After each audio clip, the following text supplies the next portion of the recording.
Good evening to all of you. सभी विद्यार्थियों को हम बता दें कि कल के पिछले डेट में हम दो चर राशि वाले रैखिक समीकरण का प्रतिबंध बता रहे थे। थोड़ा सा प्रतिबंध का जिक्र कर लें। जैसे मैं बताया था कि a1/a2 इज नॉट b1/b2। यदि a1/a2 b1/b2 के बराबर नहीं है तो इस कंडीशन में क्या होता था कि वो दोनों रेखाएं एक दूसरे को प्रतिच्छेद करती थी। पहला कंडीशन था। दूसरा कंडीशन क्या था कि यदि a1/a2 is equal to b1/b2 is equal to c1/c2 था, सपोज कीजिए, तो इस कंडीशन में क्या था कि उस निकाय के अनेक हल होते थे और वो जो दोनों समीकरण से जो रेखाएं प्राप्त होती थी वह समपाती होती थी। अगला क्या था कि a1/a2 is equal to b1/b2 is not c1/c2। तो इस कंडीशन में वो दोनों रेखाएं एक दूसरे के समांतर होती थी। ठीक है, अब आते हैं इस एग्जाम्पल पर। एक एग्जाम्पल आपके सामने कि इक्वेशन 3x + 2y = 5 है। इसको आप क्या लिख सकते हैं, बराबर को इधर भेजेंगे तो माइनस हो जाएगा, क्योंकि प्लस है तो माइनस, माइनस होता है तो प्लस। तो 3x + 2y - 5 = 0। इक्वेशन मैंने फर्स्ट मान लिया। 2x - 3y = 7, तो 2x - 3y इसको इधर भेज दिए, -7 = 0। अब कहा क्या कि इस समीकरण को हल कीजिए। देखिए, किसी समीकरण को हल करने की निम्न 3 विधियां होती हैं। कौन कौन विधि होती है? तो एक प्रतिस्थापन विधि, एक दूसरा विलोपन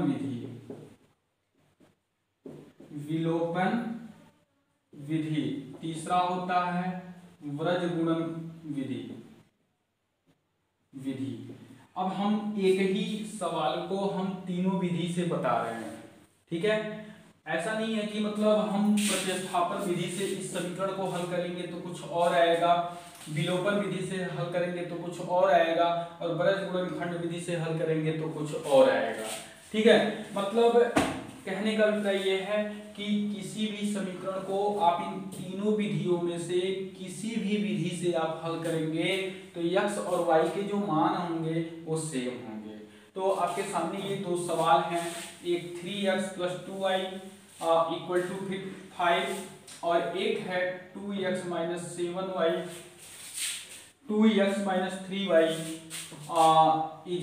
7 है। ध्यान दीजिएगा। अब मैं बारी बारी से दोनों टॉपिक को दोनों समीकरण को लेके सॉल्व कर रहे हैं। एक समीकरण आपके पास 3x + 2y = 5, equation number first. 2x - 3y = 7, equation number 2। पहले हम क्या करेंगे, प्रतिस्थापन विधि से हल करने पर। प्रतिस्थापन विधि से हल करने पर यहां ध्यान दीजिएगा कि प्रतिस्थापन विधि से हल कैसे करते हैं। यहाँ पे क्या होता है कि ये जो दो समीकरण आपके सामने दिख रहा है उसमें से किसी एक समीकरण के मान को, क्योंकि यहाँ दो अज्ञात चर हैं, एक x और एक y है, बात ध्यान से सुनिएगा। इस दोनों समीकरणों में किसी भी समीकरण को ले लीजिए। आप समीकरण 1 को भी ले सकते हैं, आप समीकरण 2 को भी ले सकते हैं, अपनी मर्जी किसी को भी ले सकते हैं। चलिए, हम इन दोनों समीकरणों में से किसी एक समीकरण को ले लिए। ठीक है, उसके बाद क्या करना होता है कि उस समीकरण में दो अज्ञात चर होते हैं। एक अज्ञात चर यहाँ पे x और एक अज्ञात चर क्या है, y है। तो करना क्या होता है कि उस दोनों चर में से किसी एक चर के मान को दूसरे चर के रूप में बदला जाता है, फिर उस मान को जो दूसरा समीकरण बचता है उसमें रख दिया जाता है। तो चलिए हम उठाते हैं समीकरण 1 से। 3x + 2y = 5 है। यहाँ हमने क्या रखा, 3x = 5 - 2y, तो x = 5 - 2y/3 हो जाएगा, कोई दिक्कत? मीन्स 3x + 2y = 5 है। 2y को हमने उधर भेज दिया, 3x is equal to 5 minus 2y, तो x को हमने यहाँ रख दिया, 3 जब इधर आएगा तो अपान हो जाएगा। इस तरह से आपने क्या देखा कि हमने क्या किया कि समीकरण 1 से x के मान को y के रूप में क्या कर दिया, बदल दिया। ठीक है, अब इसी x के मान को इस समीकरण 2 में रखिए, उस समीकरण में नहीं रखा जाता है जिस समीकरण से निकाला जाता है। कल्पना कीजिए कि अगर हमने समीकरण 2 से निकाला होता तो समीकरण 1 में ले जाके रखते, तो हम x बराबर जो यहाँ पे 5 माइनस 2y इक्वल टू 3 मिला है उसे समीकरण 2 में रखना है। समीकरण 2 में रखने पर कहाँ पे रखेंगे, तो जहां x है, यानी इसका मान समीकरण 2 में रखने पर किसके जगह, x की जगह, तो लिखेंगे 2 इंटू एक्स की वैल्यू क्या है 5 minus 2y by 3 minus 3y equal to 7। इसको हल करना, तो हल करने पे इसका एलसीएम क्या हो जाएगा, इसको अंदर मल्टीप्लाई करेंगे। अब ये मत सोचिएगा कि ये 2 का गुणा हम 5 में करेंगे। देखिए ऑलरेडी इस x का गुणांक ये 2 है, इसका गुणांक है x का गुणांक 2 है, और जो x की वैल्यू आई है तो वो 5 माइनस 2y बाई 3 आई है। यही छोटी छोटी चीजें होती है जो हमें समझना होता है। बहुत से लड़के क्या करते हैं, इसका इसमें मल्टीप्लाई कर देते हैं। आप बहुत सावधानी से इसको सॉल्व करेंगे, क्योंकि यहाँ देख रहे हैं x का गुणांक 2 है, तो x की जो मेरी वैल्यू आई है ये पूरा आई है ना, तो 100% इस पूरे का गुना 2 होगा ना, तो ये पूरे का गुना 2 है, तो इसलिए ये 2 का जो मल्टीप्लाई वाली बात होगी वो 5 में ही सिर्फ नहीं होगी, 2 का मल्टीप्लाई 5 में भी होगी, 2 का मल्टीप्लाई माइनस 2y में भी होगी। ओके, तो इसको हम हल करेंगे, 2 5 10 माइनस 2 दूना 4y upon 3 minus 3y equal to 7। LCM ले लेंगे, तो 10 माइनस 4y, 3 का इसमें मल्टीप्लाई हो जाएगा, 3 3 की 9y इजिकल। फिर जब हम एलसीएम लेके सॉल्व करेंगे तो 3 को हम यहाँ भेज देंगे, तो 3 से कितना हो जाएगा 21। अब देखिए माइनस 4y माइनस 9y मिलके माइनस 13y इजिकल टू 21, इसको इधर भेजेंगे तो माइनस 10, तो माइनस 13y इजिकल टू 11, तो y इजिकल टू क्या हो जाएगा माइनस 11 बाई 30। इस तरह से y की जो वैल्यू आई वो कितना हो गया, माइनस 11 बाई 13 हो गया। ओके, अब इस y के मान को आप समीकरण नंबर इसमें रख दें, चाहे इसमें रख दें, चाहे इसमें रख दें। अब लिखेंगे y के मान को समीकरण 1 में रखने पर जो y का मान है उसको हम समीकरण 1 में रख देंगे, तो 3x प्लस 2 इंटू y की वैल्यू कितनी है माइनस 11 बाई 13 इक्वल टू 5, तो 3x माइनस प्लस में गुणा हो तो माइनस 9 11 22 बाई 13 इजिकल टू 5। अब यहाँ पे 13 आपका एलसीएम हो गया, 13 3 39x माइनस 22 इक्वल टू 5, इसको इधर भेज दे, तो 39x minus 22 equal to 13 5 65, 39x equal to 65 minus 22 को इधर भेज देंगे तो प्लस 22, 39x इजिकल टू 257 268, तो x इजिकल टू 87 बाई 39। ठीक है, इसको काटिए, 3 दूना 6 और 3 9 27 और 13, तो x की वैल्यू क्या है 29 बाई 30। इस तरह से x और y की क्या हो गई वैल्यू प्राप्त हो गई। अब हमारे सामने इसको प्रूफ किया जाए कि क्या जो आंसर आया वह सही है, तो उसके लिए क्या करते हैं, जो x और y की वैल्यू आई है, यहाँ x और y की वैल्यू किसी समीकरण में रखना है। देखिए उत्तर की जांच कहते हैं, उत्तर की जांच, यानी 3 इंटू x की वैल्यू कितनी है 29 बाई 13 और प्लस 2 और गुणे माइनस 11 बाई 13 इजिकल टू कितना है 5, तो 87 बाई 13 प्लस माइनस में गुणा माइनस 22 बाई 13 इजिकल टू 5। जब हर समान होता है बीच में माइनस का चिन्ह होता है तो अंश घट जाता है, 7 में से 2 जाएगा 5 8 में से 2 जाएगा 6 और 13 बचे 65। इस तरह से आपने क्या देखा 5 इक्वल टू 5। अतः जो मेरा आंसर आया वो करेक्ट है। एक बार और समझिए, प्रतिस्थापन विधि से जब किसी समीकरण को आप सरल करते हैं तो उसके लिए करना क्या पड़ता है कि जो दो समीकरण होते हैं, बात ध्यान से सुनिएगा, जब दो समीकरण होते हैं तो उस दोनों समीकरणों में से किसी एक समीकरण को हम के में आए हुए x या y के मान को एक दूसरे में बदलते हैं। मतलब किसी एक अज्ञात चर को दूसरे अज्ञात चर में रखते हैं। जैसे मैं समझा दूं यहाँ, जैसे 3x + 2y = 5 है। हमने क्या किया कि 3x यानी x की वैल्यू को y के रूप में कन्वर्ट कर दिया, x के मान को y के रूप में प्रतिस्थापित करने पर, ऐसे बोल सकते हैं। तो 3x = 5 - 2y हो गया। तो x को हम यहाँ छोड़ देंगे तो 3 जब इधर आएगा तो बटे 3 हो जाएगा। तो आपने क्या देखा कि जो x की वैल्यू है 5 - 2y/3 किस रूप में कर दिया मैंने, y के रूप में। अब यही x का मान आप समीकरण नंबर 2 में ले जाकर रख देंगे, उसमें नहीं रख सकते हैं, रख देंगे तो गलत हो जाएगा। तो इस समीकरण में हमने जहां x था वहां पे 5 - 2y/3 लिख दिया। बहुत समझने वाली बात है, बहुत अच्छे बच्चे यहाँ गलती कर देते हैं कि जैसे मैंने लिखा ना कि 2x यानी 2 × x की वैल्यू क्या थी 5 - 2y/3, तो मैंने लिख दिया। और सरल करते वक्त लड़के क्या करते हैं, 2 का अंदर मल्टीप्लाई कर देते हैं, 2 × 5 = 10 - 2y लिख देते हैं, जो कि गलत है। पहले समझने की कोशिश हमेशा की जाती है कि यहाँ देखिए x है और यहाँ उसका गुणांक 2 है, तो 100% जो x की वैल्यू होगी, जो भी वैल्यू होगी, जो भी मान होंगे उस मान का 2 गुना होगा। तो जाहिर सी बात है यदि वह मान द्विपदी के रूप में है, त्रिपदी के रूप में है, चतुर्थपदी के रूप में है, तो जो उसका गुना है उसका पूरे पदों के साथ मल्टीप्लाई होता है। तो वही काम हम लोगों ने यहाँ किया है, इस तरह से इसको सरल कर दिए। ओके, अगला आते हैं प्रतिस्थापन विधि से हो गया। अब विलोपन विधि क्या होती है?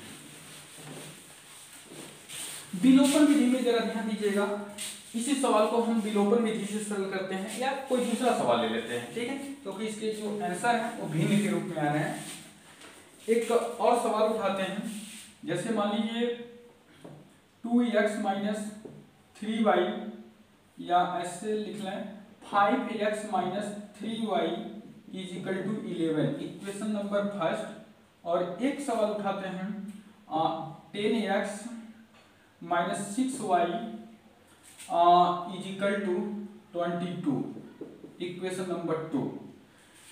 10x - 6y = 22।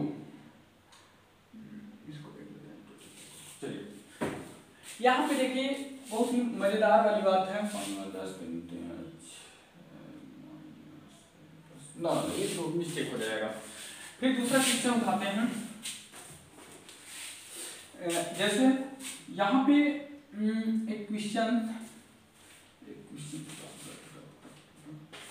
जैसे मान लीजिए कि 2x + y = 6 है, इक्वेशन नंबर फर्स्ट। और एक उठाते हैं 4x - 2y = 4, इक्वेशन नंबर 2, ठीक है।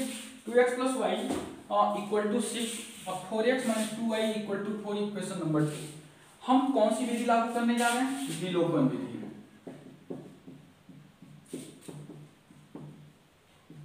विलोपन विधि से ध्यान दीजिएगा कि विलोपन विधि में क्या होता है। अभी मैं प्रतिस्थापन विधि बताया कि प्रतिस्थापन विधि में किसी एक अज्ञात चर के मान को दूसरे अज्ञात चर के रूप में बदल के तब सरल किया जाता है।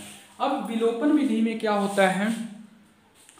विलोपन विधि में इसमें क्या होता है कि यहाँ जो दो अज्ञात चर हैं उसमें से किसी एक अज्ञात चर के गुणांक को क्या किया जाता है? बराबर किया जाता है। ध्यान से सुनिएगा। मीन्स जो दो समीकरण हमारे सामने हैं या कोई दो समीकरण आ गए सपोज कीजिए, और विलोपन विधि से सरल करना हो तो आप क्या करेंगे? तो इस कंडीशन में आप क्या करेंगे, ये याद रखिएगा कि जो दो अज्ञात चर होते हैं उस दो अज्ञात चर में से किसी एक अज्ञात चर के गुणांक को बराबर किया जाता है। अब वो आपके ऊपर है कि किसको बराबर करेंगे, चर x को बराबर करेंगे कि चर y को बराबर करेंगे, वो आपके ऊपर डिपेंड करता है, आपके लगाने के मेथड के ऊपर डिपेंड करता है, थिंकिंग के ऊपर डिपेंड करता है। बट किसी एक को तो करना ही करना है। तो यहाँ आप देख रहे हैं समीकरण 1 में x का गुणांक 2 है, y का गुणांक 1 है, और समीकरण 2 में x का गुणांक 4 है और y का गुणांक 2 है। तो हम क्या करें, इसमें बाउंडेशन नहीं होता है, आप किसी को भी कर सकते हैं। जैसे यहाँ देखें y का गुणांक 2 है और यहाँ y का गुणांक 1 है। यदि हम इस समीकरण में, किस समीकरण में, फर्स्ट में 2 से गुणा कर दें तो हमारा 2y हो जाएगा कि नहीं हो जाएगा, 2y चिन्ह से मतलब नहीं है, वैल्यू हमारा समान हो जाना चाहिए। जैसे 6x माइनस 6x हो जाना चाहिए, बट माइनस 8x नहीं होना चाहिए, बट माइनस 9x नहीं होना चाहिए।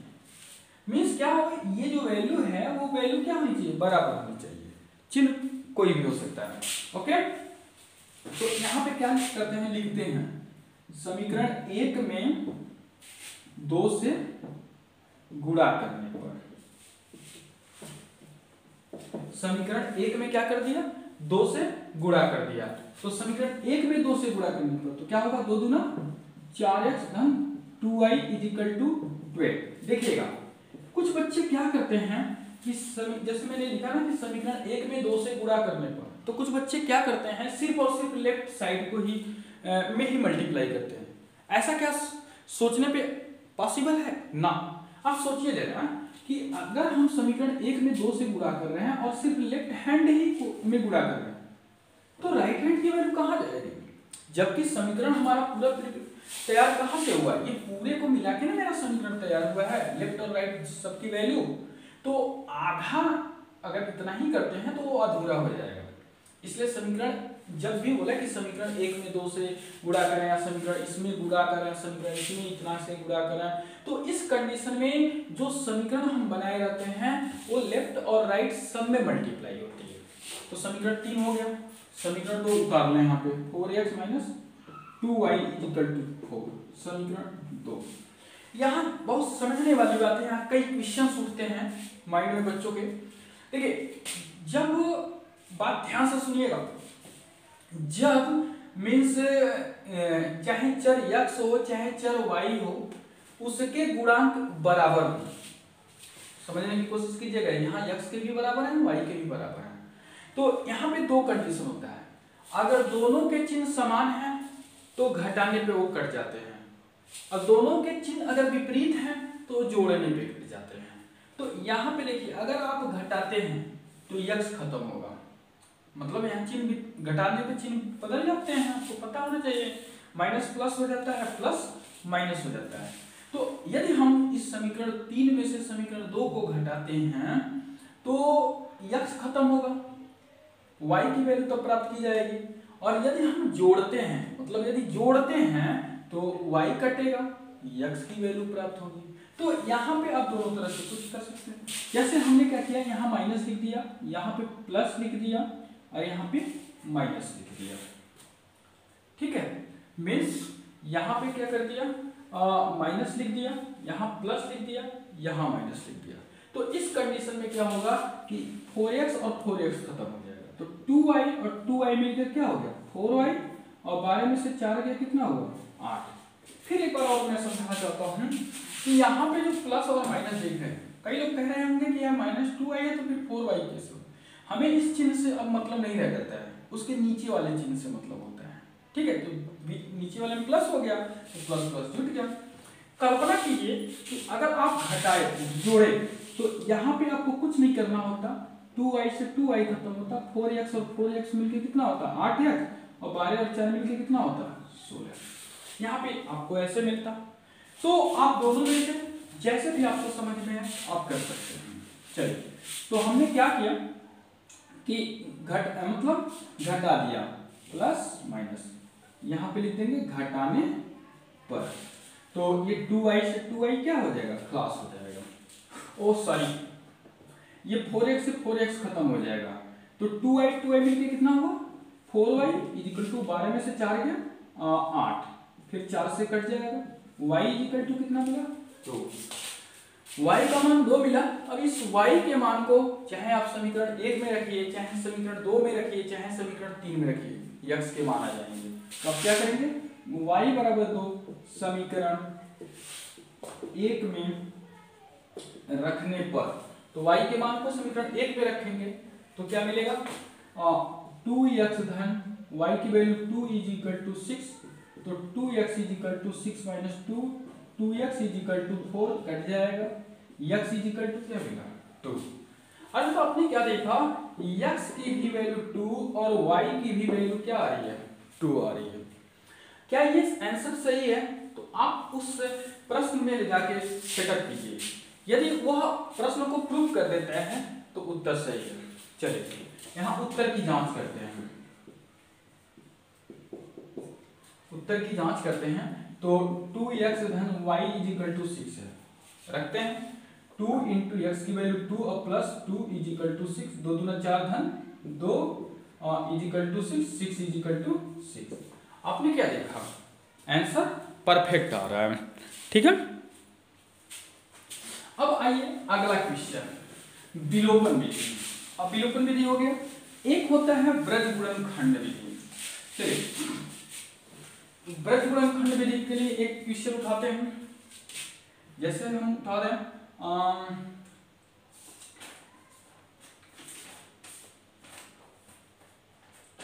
जैसे एक क्वेश्चन उठाते हैं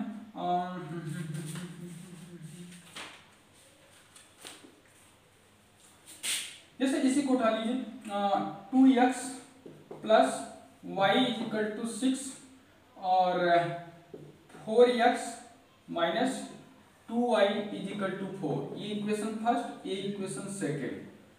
2x minus 2x plus y minus equal to 6 और 4x minus 2y equal to 4। देखिए यहाँ पे क्या है, जो 2x plus y is equal to 6 है, इसको आप क्या करिए, यहाँ पे माइनस 6 इज इक्वल टू 0 कर दीजिए, फिर यहाँ पे माइनस 4 इज इक्वल टू 0 कर दीजिए, ऐसे लिखा जा सकता है। आपके सामने दो अलग अलग समीकरण हैं, एक समीकरण 2x plus y minus 6 is equal to 0, एक 4x minus 2y minus 4 is equal to 0। समीकरण 2 ब्रज गुणनखंड विधि से क्या होता है, ब्रज गुणनखंड विधि से देखिए इसमें क्या होता है, एक फार्मूला होता है, x by b1c2 minus b2c1 बराबर y by c1a2 minus c2a1 बराबर 1 बाई a1b2 माइनस a2b1। यहाँ पे ये एक फार्मूला होता है ब्रज गुणनखंड विधि से सरल करने का। Means x by b1c2 minus b2c1 बराबर y by c1a2 minus c2a1 बराबर 1 बाई a1b2 माइनस a2b1। पहले इसको समझ लीजिए। अब क्या करेंगे, इसको लिखेंगे x by b1c2 minus b2c1 बराबर 1 by a1b2 minus a2b1। Okay, हम क्या करते हैं कि एक बार कंपैरिजन इसका इससे करते हैं और एक बार कंपैरिजन इसका इससे करते हैं बारी बारी से। तो x की वैल्यू क्या है, x इक्वल टू, इसको 95 कर दीजिए चलिए गुणा के रूप में, तो b1c2 minus b2c1 by a1b2 minus a2b1। उसी तरह से अगर हम इसकी बात करें, y by c1a2 minus c2a1 is equal to 1 by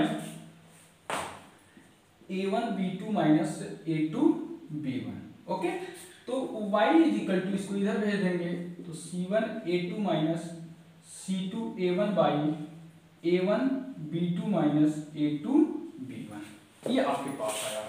means जब भी ब्रज गुणनखंड विधि से सवाल को सरल करना होगा तो आप इस सूत्र को तैयार रखेंगे, इसी में मान को रख देना होता है। बट अब इसमें मान रखेंगे तो कैसे रखेंगे, देखिए यहाँ पे दो समीकरण आए ना मेरे सामने, तो दोनों समीकरणों का तुलना मीन्स लिखेंगे 2x plus y minus 6 is equal to 0 का तुलना a1x plus b1y plus c1 बराबर 0 से करने पर। मीन्स कहने का मतलब क्या है कि पहले समीकरण का इससे कर दीजिए, दूसरे समीकरण का a2x plus b2y plus C2 is equal to 0 से। तो क्या मिला आपको, A1 बराबर 2, B1 बराबर 1, C1 बराबर -6। मीन्स A1 बराबर कितना मिला 2, चूंकि x का गुणांक है, B1 बराबर y का गुणांक 1 है तो 1 लिख दिए, C1 बराबर -6। इसी प्रकार 4x minus 2y minus 4 is equal to 0 का तुलना A2x plus B2y plus C2 is equal to 0 से करने पर, ओके, तो आपको क्या मिलेगा, A2 is equal to 4, B2 is equal to -2, C2 is equal to -4। इस तरह से आपका जो कंपैरिजन कंडीशन था हमने कर दिया। मीन्स सबसे पहले गुणनखंड विधि में आप क्या करेंगे, उस सवाल का कंपैरिजन करेंगे, तुलना करेंगे ax plus by plus c बराबर 0 से जो होता है, क्योंकि दो समीकरण है इसलिए a1x plus b1y plus c1 बराबर 0 और a2x plus b2y plus c2 बराबर 0 से किया जाएगा। करने के बाद a1 का मान 2 और b1 का मान 1, c1 का मान -6, a2 का मान 4, b2 का मान -2, c2 का मान -4। अब इस मान को हम इसमें ले जाकर रख देंगे। चलिए रखते हैं। तो x इज इक्वल टू क्या आएगा, b1 की वैल्यू देखिए क्या है 1 और c2 की वैल्यू क्या है भाई, c2 की वैल्यू -4 माइनस b2 की वैल्यू क्या है -2 और c1 की वैल्यू क्या है -6। ध्यान दीजिएगा, b1 की वैल्यू वहां से उठाएंगे 1, c2 की वैल्यू यहां से -4 माइनस b2 की वैल्यू -2 और c1 की वैल्यू -6। अब बटे a1 की वैल्यू क्या है, a1 की वैल्यू 2 और गुणे b2 की वैल्यू -2 और माइनस a2 की वैल्यू 4 और गुणे b1 की वैल्यू 1। इसमें कुछ करना नहीं, बस मान को ले जाके रख लेना है। तो x is equal to -4, minus में माइनस का गुणा हो तो प्लस, तो 2 6 के 12, फिर माइनस से गुणा हो तो माइनस, और देखिए -2 दूना 4 -4, तो आपका क्या हुआ -12 और -4 मिलके -16, माइनस 4 4 8 कट गया 2 बार में। x की वैल्यू कितनी आई 2 आ गई, ठीक है। अब अगला इसमें आइए, y का मान निकालना है। तो y is equal to c1 की वैल्यू क्या है -6, a2 की वैल्यू क्या है 4 माइनस c2 की वैल्यू क्या है -4 और a1 की वैल्यू क्या है भाई 2 गुणे 2 अपान a1 की वैल्यू 2 गुणे b2 की वैल्यू -2 माइनस a2 की वैल्यू 4 और गुणे b1 की वैल्यू 1। तो y इज इक्वल टू -6 में 4 का गुणा होगा तो -24। देखिए माइनस में 4 में 2 का गुणा होगा तो -8, फिर माइनस में गुणा होगा तो +8। अब बटे -4 -24 में से 8 जाएगा -16 जाता है -8, फिर ये कटेगा 2 आएगा। y का मान क्या आया 2 आया, यानी जो मान x का आ रहा है वही मान क्या आ रहा है y का आ रहा है। अब क्या ये सही है, इसको प्रूफ कर लिएगा इसी जगह करके। देखिए x 2 गुणे x का मान 2 है प्लस 2 माइनस 6, 2 दूना 4 2 6, 6 में से 6 गया 0। फिर यहाँ रखते हैं 4 दूना 8, 2 दूना 4, 8 में से 4 गया 4, 4 माइनस 4 बराबर 0। अर्थात 100% क्या है कि ये समीकरण जो है उस समीकरण का सवाल का जो आंसर है वह सही है। अब अगली बात देखिए, फिर मैं एक बार और कहना चाहता हूं, अब मेरा कैलकुलेशन सुनिए। सपोज करिए हम एक सवाल रखते हैं 3x plus 4y is equal to 5, equation first, और एक रख देते हैं 4x plus 7y is equal to 3, समीकरण नंबर 2। और मैं ये कह दूं कि इस समीकरण को तीनों विधियों से हल करके x और y के मान निकालिए, तो आप क्या करेंगे। पहले मैं बोल दूं कि प्रतिस्थापन विधि से सरल कीजिए, तो आप बस सुनिए और समझिए, बाकी आप लोग लगाइएगा। प्रतिस्थापन विधि से जब पूछेगा तो आप क्या कीजिएगा, जो दोनों समीकरणों में से किसी एक समीकरण के अज्ञात चरों के जो मान होते हैं उस अज्ञात चर के किसी एक चर को दूसरे चर में कन्वर्ट करते हैं। मीन्स या तो x को y के पदों में लिखते हैं या तो y को x के पदों में लिख करके सरल करते हैं। पहला काम प्रतिस्थापन विधि से हो गया। दूसरा विलोपन विधि से। उसमें क्या होता है कि जो दो अज्ञात चर होते हैं तो उनमें से दोनों अज्ञात चरों के गुणांकों में से किसी एक को, मीन्स हम ऐसे बोल सकते हैं कि दो अज्ञात चरों के किसी एक चर के गुणांक को आपस में बराबर करके सरल करते हैं। जोड़ने या घटाने पे कट के सरल होता है। ठीक, क्या आपने समझा कि मतलब दो अज्ञात चरों में से किसी एक अज्ञात चर के गुणांक को आपस में बराबर कर लेते हैं। तीसरा प्रजगुणनखंड विधि में इसमें पहले उस समीकरण का तुलना ax + by + c = 0 के व्यापक रूप से करते हैं। करने के बाद जो ब्रजगुणनखंड विधि का सूत्र होता है x by b1 c2 - b2 c1 बराबर y बटे c1 a2 - c2 a1 बराबर 1 by a1 b2 - a2 b1 जो होता है उसमें हम रखते हैं। यानी x का कंपैरिजन लास्ट वाले अचर से, फिर y का कंपैरिजन लास्ट वाले अचर से करते हैं। ठीक है, हमें आशा है कि ये वीडियो आपको अच्छा लगेगा और आप इस वीडियो को ज़्यादा से ज़्यादा शेयर करेंगे और सब्सक्राइब करेंगे। जो भी प्रॉब्लम होती है आप बेहिचक आप बोले कमेंट बॉक्स में लिख के भेजेंगे, मैं उसको सॉल्व करूँगा। ओके।